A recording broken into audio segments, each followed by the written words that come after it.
You're using one of my lines. We're all here together. Clarke. Thank you, Jim. And thanks for doing all of this hard work and getting Heidi's permission. I think it's something that the school is overlooking, and I'm sure we all feel great need to do this, and that's why we're here.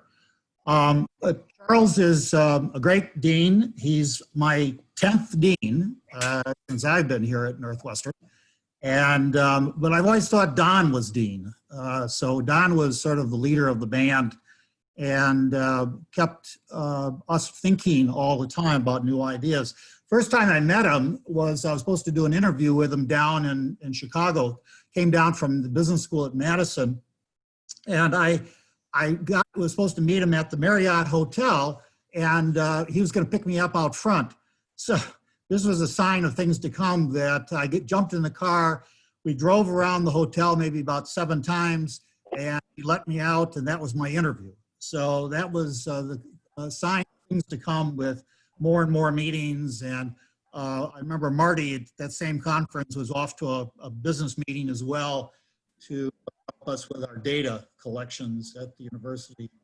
I was delighted because I could see that the leader of the band, and he was that person back then, was both a practical person and an academic. And that's one of the reasons I seriously considered Northwestern and Medill IMC, or Medill as it was called, School of Journalism, and we'll get to what became called. I can show you one of the, for some of the students who haven't seen this one, here's one of the t-shirts. There's one of my collection of IAMC, Integrated Advertising and Marketing Communication, and a whole bunch of other poorly done logos, but never mind. They are, and here are our companies that are supporting us. So we were in the t-shirt business. It was part of not just advertising, but actually using new media.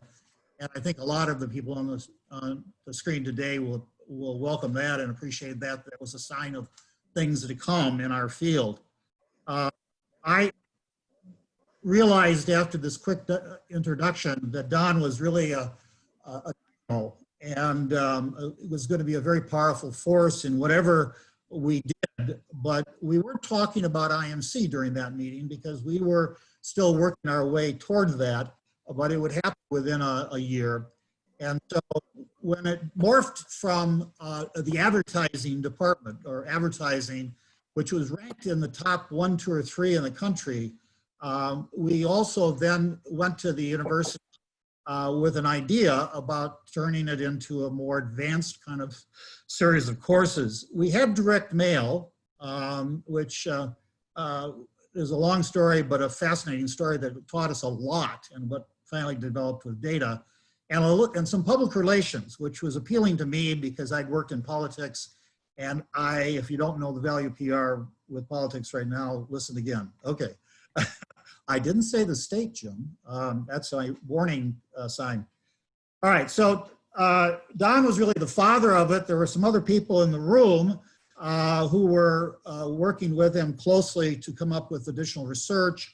And we had an academic article that came out of it, but Don came out of it with a book that was extraordinary because it was a sign of 32 more books to come. And that's really where Don, I think, helped us build a global reputation.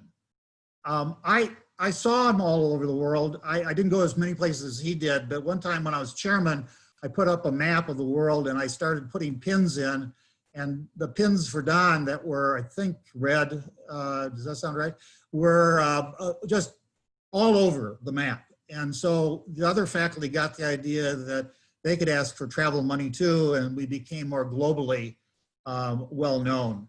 China became an important part after Taiwan. Taiwan was always important to us, but we visited China for 20 years and it opened up for us in terms of opportunity as well.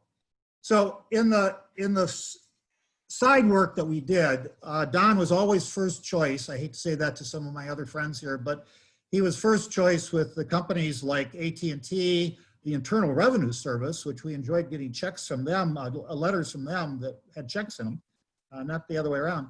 and then Chinese and Japanese EMBA programs. But all of these companies, including IBM and AT&T, had Don as the kickoff speaker. So that was a sign that he was considered the key man to set the tone for others of us who would follow and give talks that day or in other opportunities when they learned about the work of the rest of the faculty. I would invite students, if they were interested in those companies, to come over and sit in the back of the room at the Transportation Center. I would invite them, if they were from that country, to come in as well.